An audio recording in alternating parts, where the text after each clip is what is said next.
शहर से दूर एक छोटा सा गांव था। उस गांव में एक छोटा परिवार, रोहन, उसकी पत्नी और उसकी एक छोटी बेटी थी। तीनों लोग बड़े ही सुखी जीवन जिया करते थे। रोहन एक स्टेशन पर कूली का काम करता था।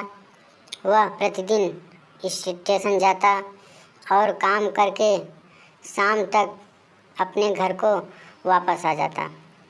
ऐसे ही कुछ दिन बीतता गया। एक दिन रोहन अपने गांव में ही था। छुट्टी का समय था और उसकी तबीयत खराब हुई। सही समय पर इलाज न होने से रोहन की मृत्यु हो गई। अब रोहन के घर में कमाने वाला रोहन अकेला ही था। उसका घर चलाने वाला रोहन अकेला ही था। अब बड़ी मुसीबत हो गई उसके परिवार के लिए।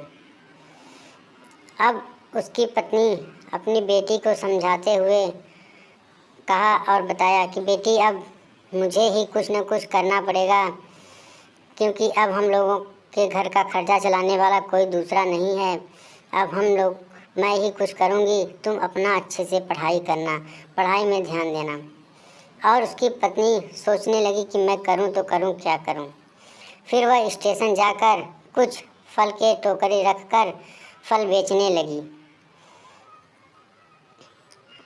कुछ कस्टमर आते और फल लेकर जाते, जिससे उसके घर का खर्चा चलने लगा। धीरे धीरे वह ठीक हो गई और उसका खर्चा भी चलने लगा।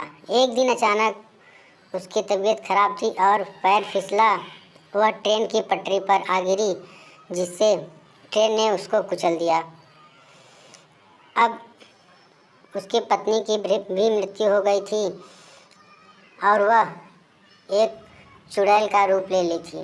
उसकी आत्मा एक चुड़ैल बन गई थी। अब उसको ट्रेन के यात्रियों के ऊपर बहुत ही गुस्सा आया था कि इन्हीं लोगों के चक्कर में मेरी जान गई है। अब मैं इन लोगों को कभी नहीं छोड़ूंगी। और फिर वह अपना पुराना रूप लेकर फिर फल लेकर वही आकर टोकरे में बैठ जाती है और फल बेचने लगती है। किसी लोगों को पता ही नहीं था कि यह चुड़ैल बैठकर फल बेच रही है।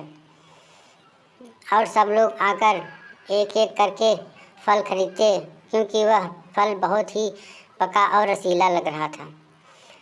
सब लोग फल पैक करा के ले जाकर ट्रेन में बैठ जाते हैं सभी यात्री। और कुछ देर समय बीत जाता है। जब ट्रेन चल जाती है तो वो लोग उस फल को निकालते हैं और खाने लगते हैं। जैसे ही सभी यात्री फल खाते हैं, वैसे उन सभी यात्रियों का दम घुटने लगता है और सभी लोग वहीं पर बेहोश होकर गिरने लगते हैं। बेहोश होकर गिर जाते हैं और उन सभी यात्रियों की वहीं पर मृत्यु हो जाती है। ऐसे ही कुछ दिन चलता रहा और धीरे धीरे सब जान गए कि यह स्टेशन एक चुड़ैल का स्टेशन बन गया है। इस पर एक चुड़ैल रहा करती है जो फल बेचती है और सभी यात्रियों को मार देती है। धीरे धीरे वह स्टेशन एक भूतिया स्टेशन के नाम से जाना जाने लगा और सभी यात्री उस स्टेशन पर आना बंद कर दिए और वह स्टेशन एक भूतिया स्टेशन बन गया था।